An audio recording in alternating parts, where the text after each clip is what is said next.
Queensland experienced a record number of crocodile sightings in 2023 as debate continues over whether there should be a cull of crocodiles in the state. According to data from the Queensland Department of Environment, Science and Innovation, there were over 1,200 crocodile sightings reported last year, smashing the previous record set in 2021. One Nation candidate for Keppel, James Ashby, joined me earlier this week and I asked him why he's calling for removals as opposed to cullings. Yeah, Hortensia, this year marks 50 years since Queensland put in protections for crocodiles across the state. And over that period, crocodile numbers have certainly increased because they've been protected.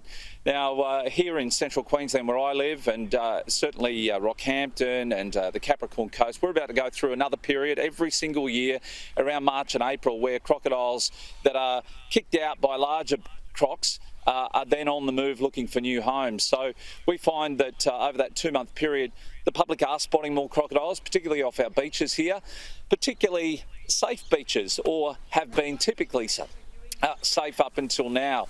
And what we're asking for as a party is more decisive action from the Department of Environment and Science to actually remove these crocodiles before they become problems.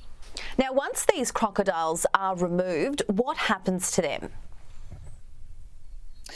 Well, ideally, you want to put them into a place like Corana Crocodile Farm here on the Capricorn Coast. Now, they've got a breeding program.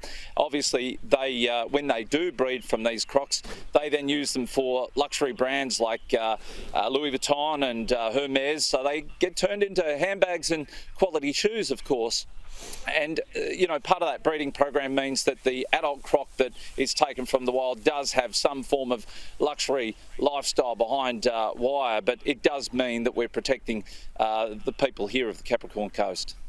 Now, there have been many sightings, as we've been speaking about, and it's breeding season in Emu Park's main beach. They've been spotted, the Fitzroy River in Rockhampton, as well as others north of Queensland.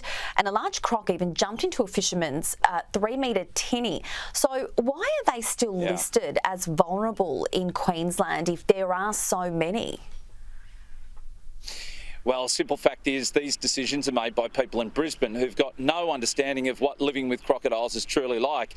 If you can imagine, to all your viewers in the southern part of the state, if you're eating your fish and chips on the beach, you've got nothing to worry about if you're down around the Sunshine Coast or Gold Coast. But up here and further north, you really have to consider what you do when you take your family down to the shoreline.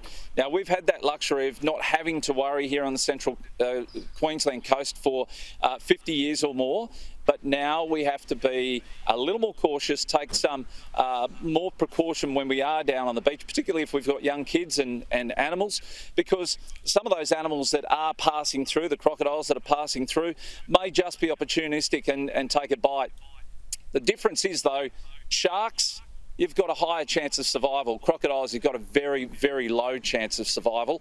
And here in this state, we have no problem removing problematic sharks. In fact, we've got drum lines just 100 metres off the coast here, which take out those problem sharks.